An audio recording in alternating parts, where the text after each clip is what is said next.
Welcome to the Kelly Healing Project, where we have real conversations about healing, growth, and stepping into your power. I'm Kelly, and I'm so glad you're here. So there are seasons of your life that feel incredible. Everything seems to be moving. You feel confident. You are excited about where you're going. Things are opening up for you, and you can actually see the progress that you're making. And then there are other seasons. Seasons where nothing seems to be happening, seasons where you're exhausted, seasons where relationships change, seasons where things fall apart, seasons where you don't recognize yourself anymore. And sometimes we look at those periods of our life and think, I'm falling behind.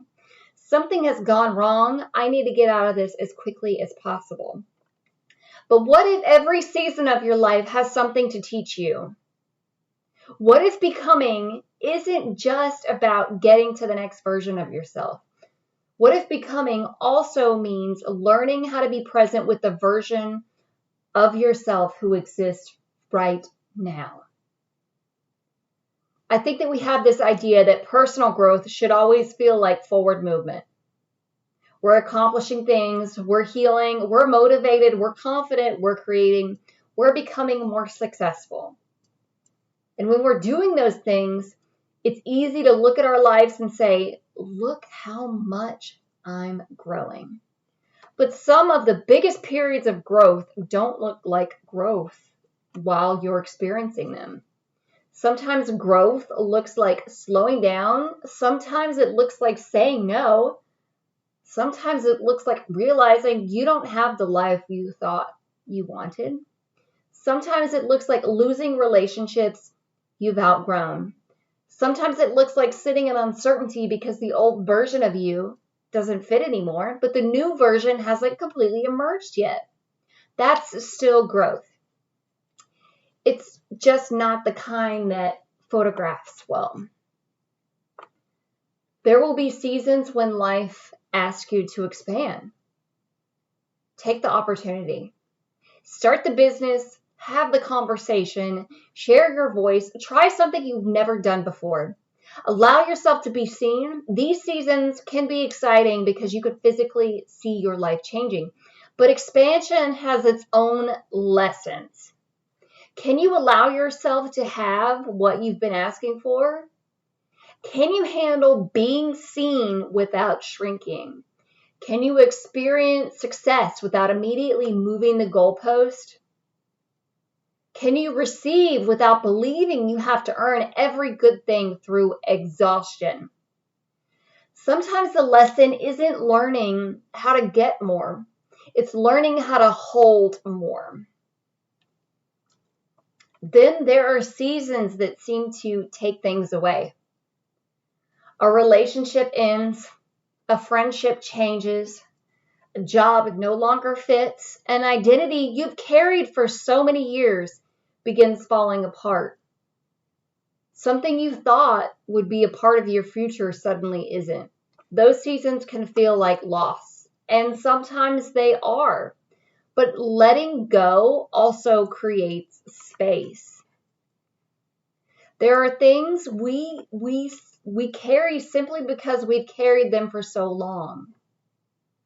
Old identities, old expectations, old relationships, old coping mechanisms, old definitions of success, old beliefs about who we're supposed to be. Eventually, you may reach a point where maintaining those things requires you to abandon who you're becoming. And that's when life may start asking, are you willing to release what once fit you so you can make room for what fits you now? And some seasons are about rest. This one can be difficult, especially if you've learned to associate your value with productivity. There are seasons where your life doesn't need another goal. It needs rest. Your body needs rest. Your mind needs quiet. Your nervous system needs space. And when you're used to constantly doing something, rest can feel uncomfortable. So you start thinking, I should be doing more. I'm wasting time. Everyone else is moving ahead. But rest isn't necessarily the absence of growth. So think about nature. So you don't look at a tree in the middle of winter and say, that tree isn't doing anything. We understand that there are processes happening where we can't see. Human beings aren't that different. Sometimes you're integrating, sometimes you're recovering, sometimes you're processing, sometimes you're gathering the energy you need for whatever comes next. So not every season is meant for producing.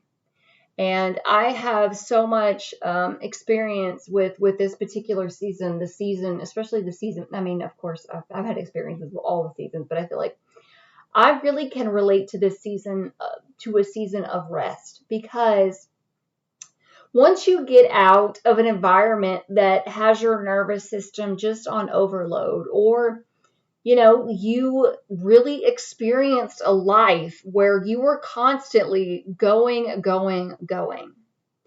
And when you finally get in an environment that feels safe for your nervous system, it's gonna feel really weird when you're allowing yourself to rest. But let me tell you something, an overloaded nervous system that has been on fight or flight, it's really fight, flight, freeze, fawn. When it's been in that type of kind of fighting, that type of those trauma responses, and you finally get in a safe spot, you are literally gonna have to rest. Your body is recovering from years of being in just constant go, go, go, go, go. Your body is not made to do that. However, there were times in my life that I didn't quite understand. I didn't understand.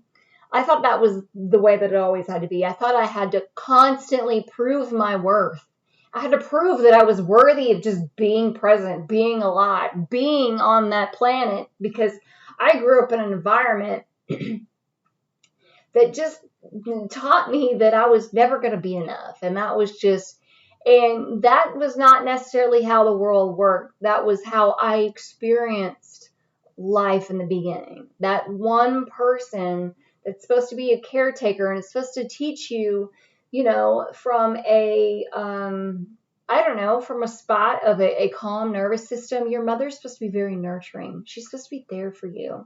She's supposed to make you feel safe. And when you have a mother who is complete opposite, and who living in that household, just constant, just one thing after another, you can't catch a break. You're just ready for the next bomb to fucking explode. You learn to always be on the go, always be doing something. And when you learn that you have to prove your worth, and that in order to survive, you have to go above and beyond. And a lot of people who, a lot of individuals who are high performers, and I don't have scientific, I don't have any sort of research to support this. This is just my own conclusion. But a lot of people who are high performers, I almost guarantee you that they had severe trauma growing up, and somehow they are just, they keep moving the goalpost. They have to keep, how can I get better? How can I get better? There gets to a point where it's kind of hard to get better, if you get what I'm saying, without potentially just overloading your whole body. No one's meant to constantly just produce 24/7 and to never get a freaking break. And I feel so incredibly, I just feel a lot for those individuals who grew up in those kind of households where they had to prove their worth. They had to prove that they were worthy to rest, that they were worthy to be a human. And we shouldn't have to prove that. And we have a lot of caretakers out there, a lot of people who are hurt and who are broken and who project that on. They don't go internally and do the work. They constantly project it onto everybody else. And we live in a society, this is getting off on a tangent, but we live in a society that somehow kind of takes the side of that person. We make excuses for them. oh, well, I guess you did the best you could. It's still not okay.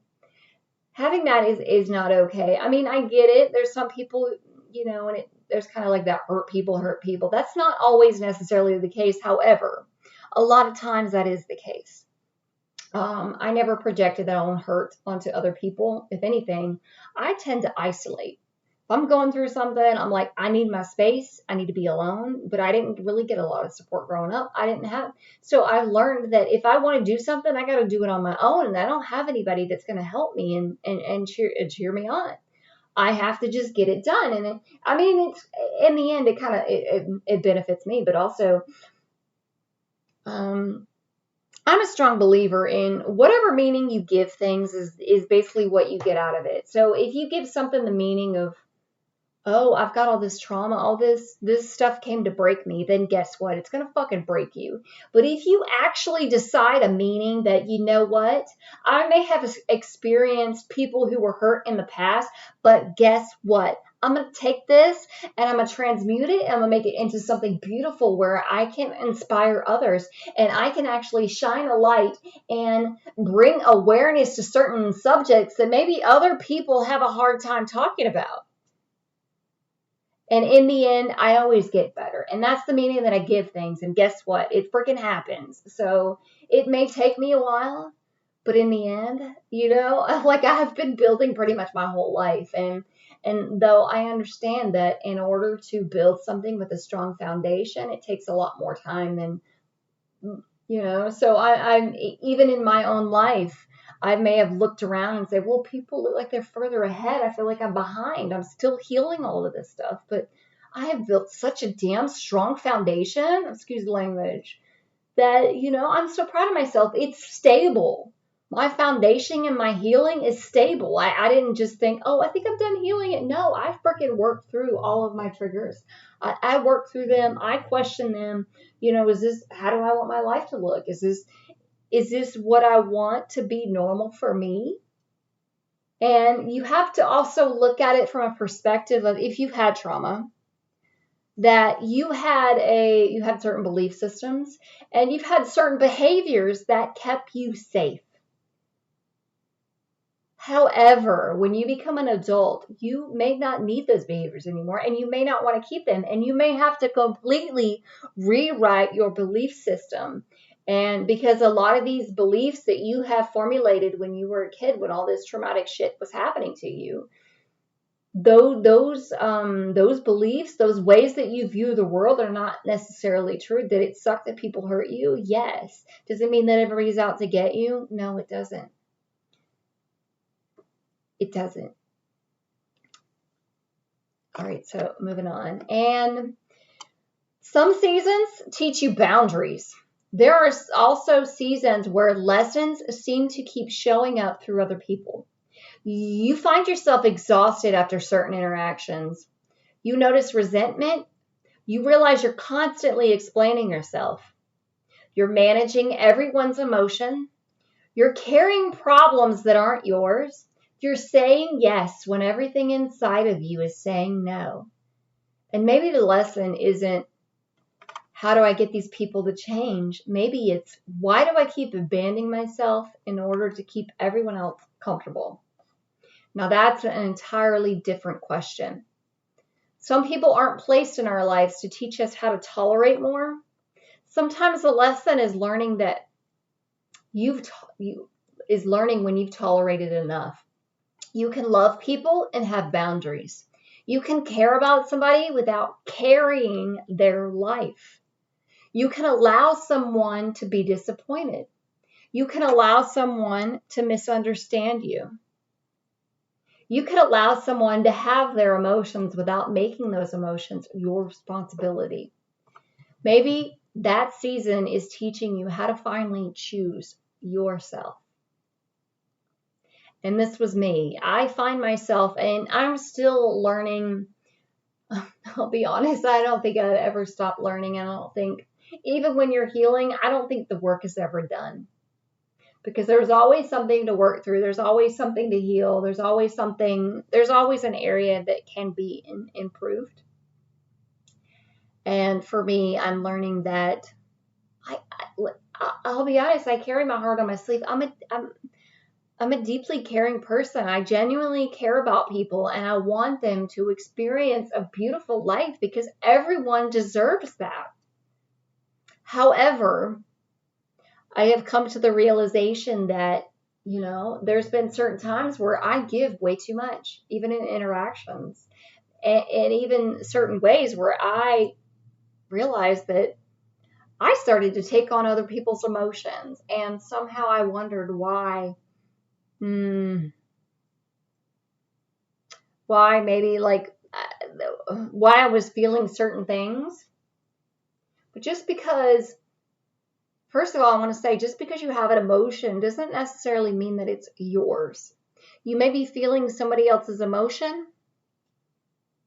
And I realized that I need to have more strong boundaries.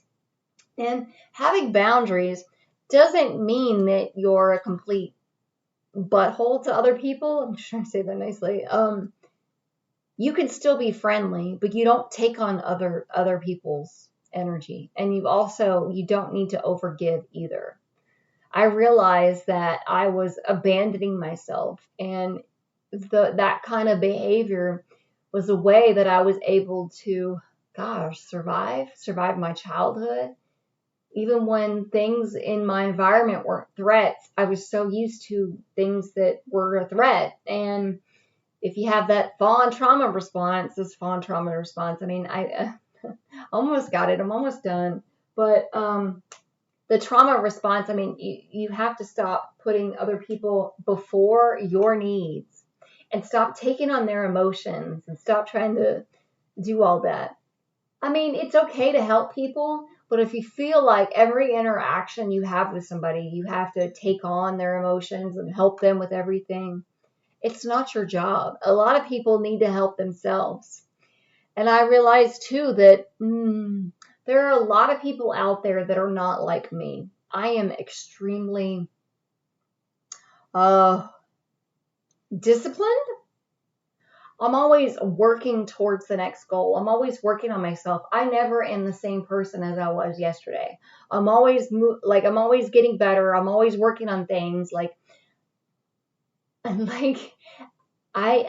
I don't know. That's just me though. My mind is almost, when I think about how I sometimes see other people and how they never change and how they stay stuck in their own toxic patterns and they're perfectly okay with it. And, they don't take care of themselves. That would be a miserable life. I don't know about y'all. I'd rather be, I don't know, in the gym working out, constantly, working through emotional issues and, working through my own trauma and trying to completely get better than staying in the same place.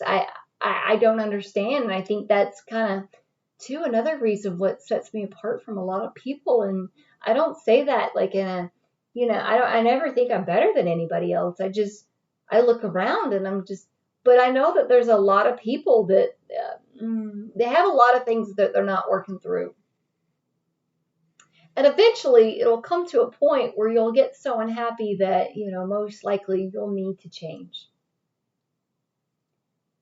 See, I strongly believe that majority of people, I mean, we all come here to learn lessons. We all come here to learn certain things. And some people come here to learn one thing and other people come here to learn other things. And some people have a harder life and some people have a, easier life. And I just feel like it kind of depends on the person and just what they're here to do. But that's besides the point. And what you're not, what you don't learn and what you're not getting, it's going to keep repeating. And it's going to get louder and louder until you freaking listen and you actually do something about it. Just like those people who don't take their health seriously. And they don't put themselves first and they put everybody else first and they don't even take their health seriously. They don't eat good. They don't work out. And then there comes a point where these things get louder and louder. And eventually it comes to a point where they have some serious health problem. So the universe is like, are you going to fucking learn now? And eventually, guess what? A lot of people, they change and they're like, oh my gosh, I had to see, Like I had this thing happen, and finally I was able to see that putting myself first wasn't selfish, because even if it's a parent and you're taking care of kids and you're not eating, you are, you're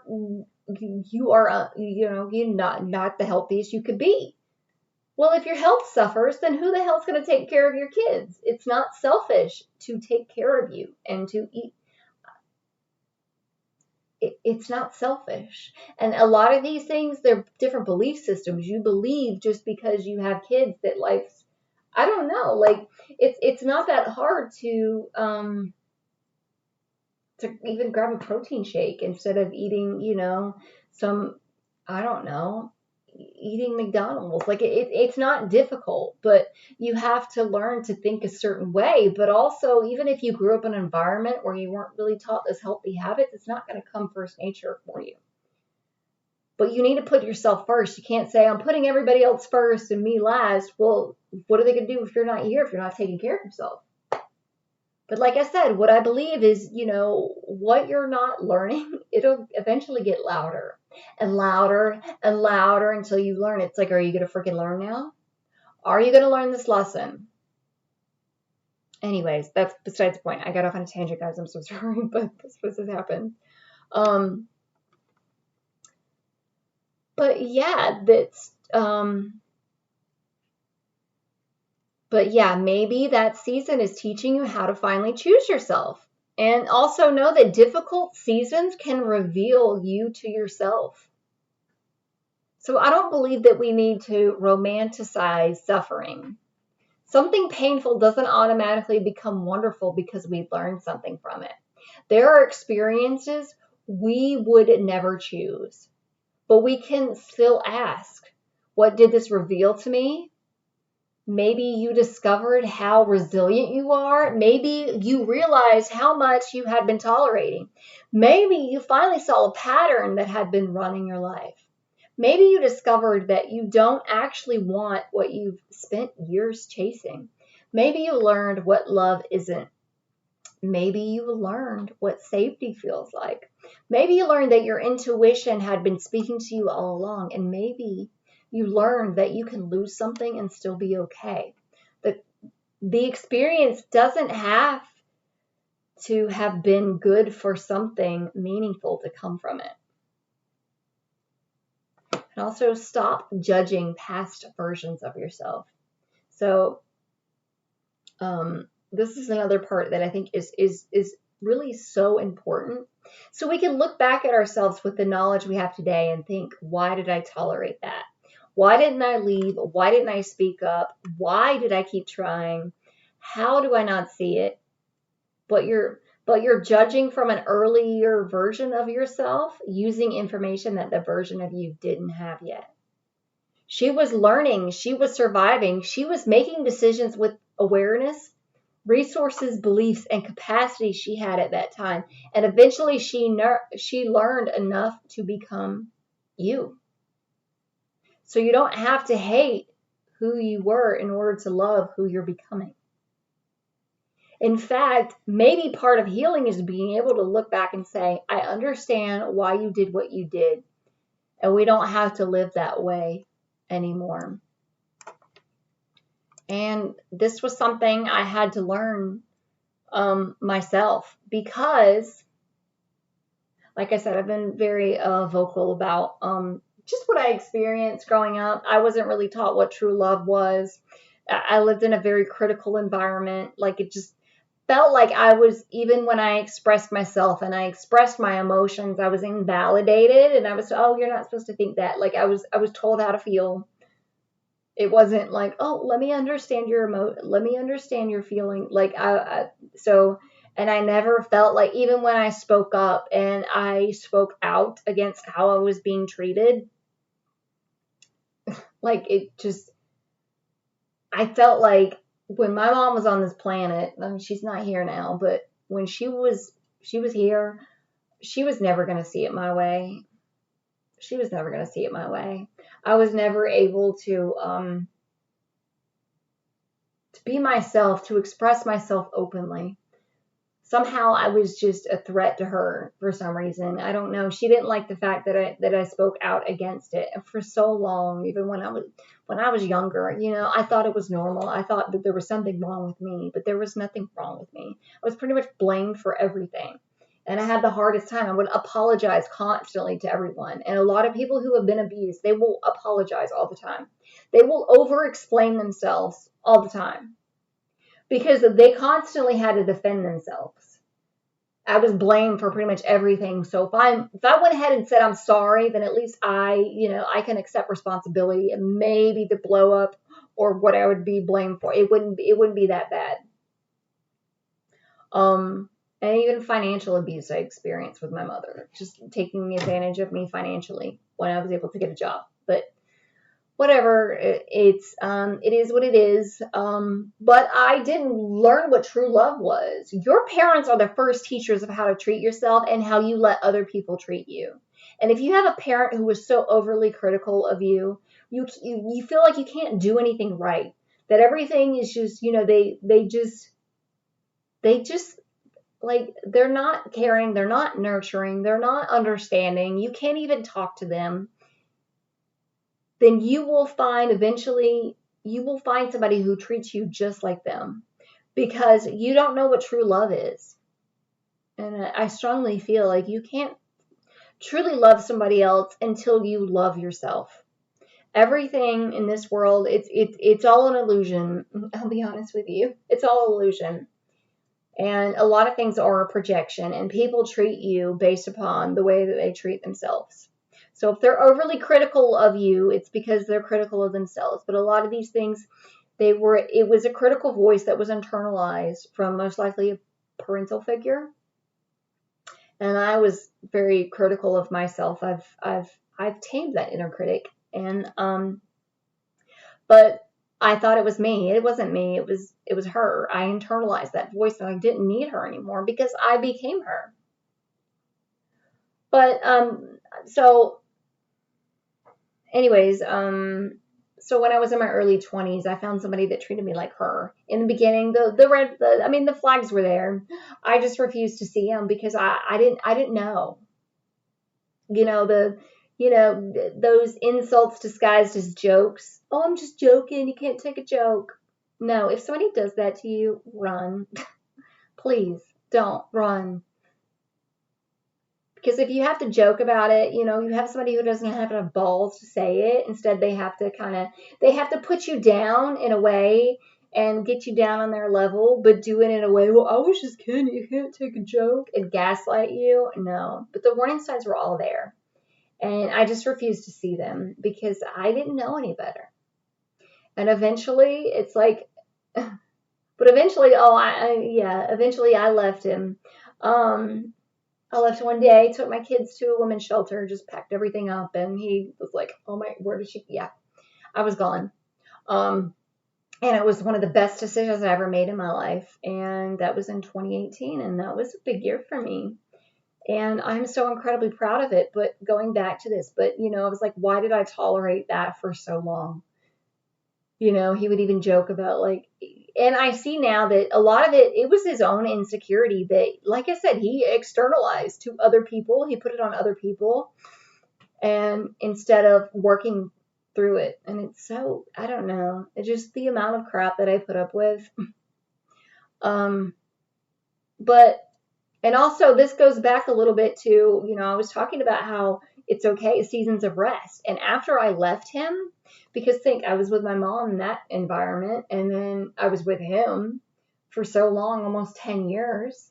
So finally, when I got to be by myself in my own environment, I got to give myself a safe place to heal. And that's where a lot of my major healing started, was when I left him and I was able to be by myself, a single mom, and able to work on myself and to heal myself and really give myself a safe place to heal. Because if you have somebody who constantly just blows up at just the slightest thing, that your nervous system is going to be constantly triggered. So guess what? You cannot heal in an environment it's not safe. You can't do it. Even if that trauma didn't necessarily all come from him, you won't be able to do it. So once I left him, I had to recognize that it was okay to rest. It's okay to not do anything. You don't need to constantly be going. Going. I don't know, but you get what I'm saying. But part of me was like, why did I put up with that for so long? Listen, I learned my value and I learned my worth, and I will not go back to anything like that ever again. So I'll be super selective with any partner that I choose in the future. And also, I'm not chasing. Because also, I recognize that a lot of this stuff, okay, let's say, I've become more trusting. And when the right one comes along, guess what? I won't be able to run. The right one will come along and it will be like it's just everything will work out. So I'm open to something. I feel like I've done enough work. I'm open because I've learned to love myself. I'm not codependent. I'm not any of that. I'm independent. I've got my own thing. I've got my own stuff going on. And, would it be great? Yeah, one day. But, I'm also not, and also, I don't know if y'all heard of that, but too, like when you stop looking, things find you. So once you let go of the need to, oh my God, when will he come in? Then that person will find you. So, and I know damn well he will be definitely worth the wait. And, and at least in the meantime, while I wait for that one, I will continue to improve myself. And when he does find me and when I do find him, I'm getting chill bumps. I will be I will be a better version of me for him. But, like I said, but in the meantime, I just do me. And I focus on me because for so long I focused on everyone else and gave so much to everyone else. So now this is a season of me putting me first, putting my health first, getting my health on track, and learning that it's not selfish to put me first. That doesn't mean that you completely not take care of everybody. No, you still take care of other people, but you know how to put yourself first. I'm not putting somebody else above me right now. When the right one comes along too, they'll add to your life and they won't take away. But you build you do you. And so I'm just doing me, boo. I'm just doing me. All right. So you don't have to rush into the next season. So sometimes we're so focused on becoming that we forgot to actually live. We're always waiting. When I heal this, when I make more money, when I lose this weight, when I meet the right person, when the business grows, when the kids get older, when life calms down, then I'll enjoy life. But this is your life too. This weird middle chapter, this quiet season, this uncertain season, this rebuilding season. This season where you're still figuring things out.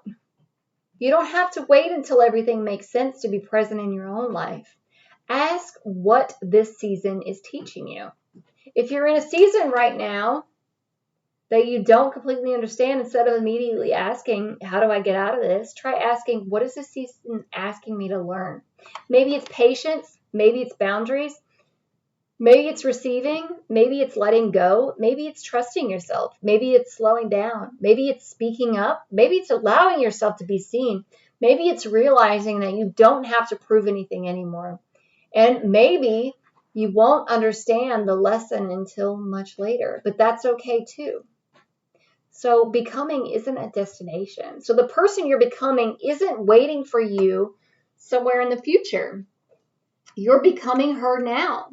Every boundary, every uncomfortable no, every time you choose not to react, every time you listen to yourself, every time you rest instead of pushing through, every time you walk away from something that no longer aligns with you, every time you choose differently than you would have chosen before. Those moments are shaping your identity. And eventually, you'll look back at the season and realize, oh, that's what that was teaching me. Maybe the goal isn't to rush through every uncomfortable chapter. Maybe the goal is to become somebody who can move through all of life's seasons without abandoning herself, because there will always be another season, another beginning, another ending, another expansion, another release, another version of you waiting to emerge. And every single one has something to teach you. So wherever you are right now, don't automatically assume you're behind because your life doesn't look the way you thought it would. You might not be behind at all. You might simply be in a season you haven't learned how to recognize yet. Pay attention to what it's showing you. Take what you need from it. Let go what you don't need to carry forward. And keep becoming. So thank you so much for listening to the Kelly Healing Project. Remember, healing is not about becoming someone new. It's about reconnecting with who you truly are. Healing the past, empowering your future. If you'd like to connect with me further, you can visit me at thekellyhealingproject.com or you can email me at thekellyhealingproject@gmail.com. I'll see you next time. Thanks for listening, guys. Bye.